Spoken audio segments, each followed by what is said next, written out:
Hello friends, জয় মোহনবাগান। আগামীকাল railway এফসির বিরুদ্ধে মাঠে নামছে মোহনবাগান। মোহনবাগান আগের দিন 4-0 গোলে জিতেছিল ঠিকই, তবে আগের দিনই আমি আলোচনা করেছিলাম যে মোহনবাগান 4-0 গোলে জিতেছে এবং যে গোলের ব্যবধানটা, এই ব্যবধানটা দেখে একদমই মনে করা উচিত নয় যে মোহনবাগান খুব দুর্দান্ত খেলেছে।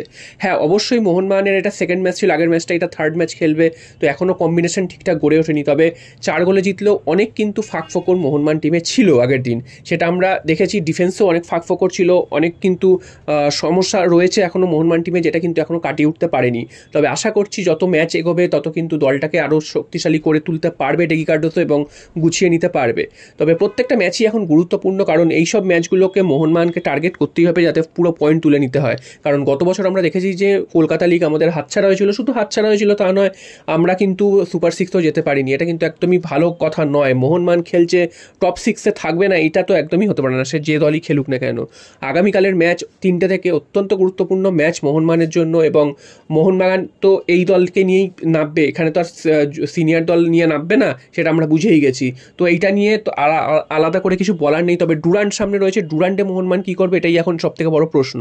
তবে আগামীকালের ম্যাচ নিয়ে যদি বলতে হয়, মোহনবাগানের ডিফেন্স কিন্তু যথেষ্ট শক্তিশালী করা প্রয়োজন, কারণ আগের দিন প্রচুর গোল খেতে খেতে মোহনবাগান বেঁচেছিল, যেগুলো কিন্তু গোলে কনভার্ট হয়েও যেতে পারতো। মোহনবাগানের ভাগ্য ভালো, সেগুলো গোলে কনভার্ট হয়নি, তাই জন্য ক্লিনশিট বজায় রাখতে পেরেছে।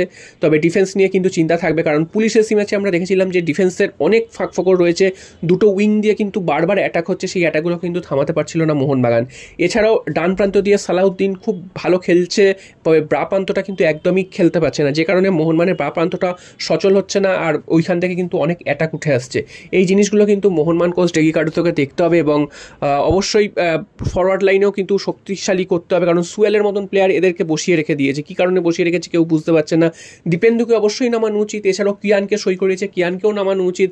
তো এদেরকে খেলিয়ে কিন্তু এখন থেকেই একটা ভালো জায়গায় নিয়ে আসতে হবে, এবং কনফিডেন্সটাও কিন্তু বাড়াতে হবে। এদের তো শুধু শুধু বসিয়ে রেখে লাভ নেই। সামনে আসছে ডুরান্ড কাপ, তো ডুরান্ড কাপেও তোমরা জানো যে মোহনবাগান খেলবে, এটা একটা সিওরিটি এসছে ঠিকই। তবে মোহনবাগান কী দল খেলাবে, কী করবে, এটা কিন্তু এখনও বোঝা যাচ্ছে না। তবে এটাও শোনা গেছে যে মোহনবাগান বেশ কয়েকটা শর্ত রেখেছে ডুরান্ড কাপে খেলার জন্য। সেই শর্তগুলোর মধ্যে গতকালই আমি আলোচনা করেছিলাম। এক হচ্ছে টিকিটের বন্টন ঠিকঠাক করতে হবে, যেটা আমরা দেখেছি ডুরান্ড কমিটি প্রত্যেক বছর টিকিট নিয়ে একটা নোংরামি করে থাকে। সেই নোংরামিটা যাতে না হয় সেটা মোহনবাগান বলেছে যে সেটা আগে অ্যাসুরেন্স দিতে হবে যে এই নোংরামিটা যাতে না হয়, তো সেইটা একটা আছে। এছাড়াও কিন্তু মাঠ সমস্যা রয়েছে, ডুরান্ড কমিটি সমস্ত মাঠ নিয়ে নিয়েছে, সেই মাঠে কোথায় কী প্র্যাকটিস করবে এটা কিন্তু বুঝতে পারছে না। ইভেন কলকাতা লিগের প্র্যাকটিসের ক্ষেত্রেও মোহনবাগানের সমস্যা হচ্ছে, বিভিন্ন জায়গায় মাঠ ভাড়া করে যেতে হচ্ছে, সেগুলো হয়তো অ্যাস্ট্রোটার্ফের মাঠ, তারপরে এসে কিন্তু ন্যাচারাল গ্রাসের মাঠে খেলতে হচ্ছে। তো এই সমস্যাগুলো কিন্তু রয়েছে, এইগুলো ডুরান্ড কমিটি কী ডিসিশন নেয় তার উপর একটা নির্ভর করছে। আরও একটা ব্যাপার রয়েছে, সেটা হচ্ছে আগামী 18 তারিখ সুপ্রিম কোর্টের রায় রয়েছে এআইএফএফকে নিয়ে, তো সেই রায় কোন দিকে যাচ্ছে তারপরেই কিন্তু ভারতীয় ফুটবলের ভবিষ্যৎ একটা ব্যাপার লক্ষ্য করছে। তো সেইটার দিকে নজর রাখলে মোহনবাগান কিন্তু 18 তারিখের পরই কিন্তু পুরোপুরি স্পষ্টভাবে বোঝা যাবে যে মোহনবাগান ডুরান্ড কাপ খেলবে কি খেলবে না। তবে সমর্থকরা হিসেবে আমরা চাইবো যে যেই পরিস্থিতি আসুক না কেন, যে কোনো টুর্নামেন্টে পার্টিসিপেট মোহনবাগানের অবশ্যই করা উচিত, এবং সেখানে কিন্তু পুরো ফোকাস নিয়ে পুরো শক্তিশালী দল নামিয়েই সেই টুর্নামেন্টটায় লড়া উচিত এবং ট্রফির জন্য ঝাঁপানো উচিত। কারণ যে কোনো ট্রফি মোহনবাগান খেলছে, সেখানে কিন্তু যে কোনোভাবে এটা খেলে দিলাম বা হয়ে গেল বা কোনোভাবে কাটিয়ে দিলাম, সেটা কিন্তু আমরা একদমই বরদাস্ত করবো না। মোহনবাগান খেলছে যখন জেতার জন্যই খেলে, এবং শুধু জেতার জন্য নয়, মোহনবাগানের একটা সম্মান রয়েছে যে মানে এমন কোনো একটা রেজাল্ট ঘটে গেল, সেটা হয়তো বললো বাচ্চাদের দল নিয়ে খেলেছে বলে রেজাল্টটা ঘটেছে, পরে কিন্তু এই বাচ্চাদের দল বড়দের দল কিন্তু কোথাও লেখা থাকে না, লেখা থাকে রেকর্ড। তো সেই রেকর্ডে মোহনবাগানের নাম খারাপ হচ্ছে।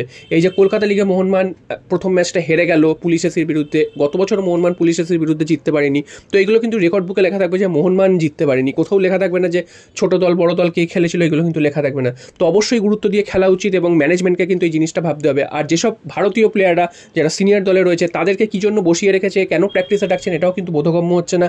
একই তো ভারতীয় দলের এই অবস্থা, কোনো ভালোভাবে তারা খেলতে পারে না, দীর্ঘদিন খেলার বাইরে থাকার কারণে। ভারতের জাতীয় দলের হয়ে যখন খেলা থাকে তখন কিন্তু তারা ঠিকভাবে খেলতে পারে না। আইএসএল কতদিনের হবে সেটাও কেউ জানে না, ভারতীয় ফুটবল কোন খাতে হবে কিছুই জানে না। তবে এই প্লেয়ারদের বসিয়ে রাখার মানে কি, তাদের তো পুরো বছরের জন্যই পয়সা দেওয়া হয়, তো এইসব টুর্নামেন্টে এনে টুকটাক করে খেলিয়ে তাদেরকে ম্যাচ ফিট অবশ্যই করানো উচিত। এই জিনিসটা কেন ভাবছে না, সব ক্লাবের পক্ষে, সব ক্লাবেরই করা উচিত। মোহনবাগানকেও অবশ্যই করা উচিত, এতগুলো প্লেয়ার রয়েছে তাদেরকে এইসব ম্যাচগুলোতে খেলানো উচিত, ঘুরিয়ে ফিরিয়ে খেলানো উচিত, এবং একটা কম্বিনেশন তৈরি করা উচিত, এবং জুনিয়র দলের ওপর পুরো দায়িত্ব ঠেলে দিয়ে তাদের ওপর এতটা চাপ দেওয়া তো উচিত নয়।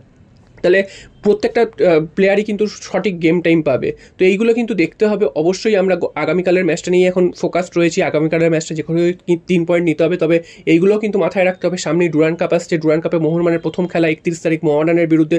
মোহামেডানের অবস্থা সেই রকমই, তো সেই সব ম্যাচ, গ্রুপ লিগের ম্যাচ তো আমরা অবশ্যই টপকে পরের রাউন্ডে যাবো এই আশাটাই রাখি।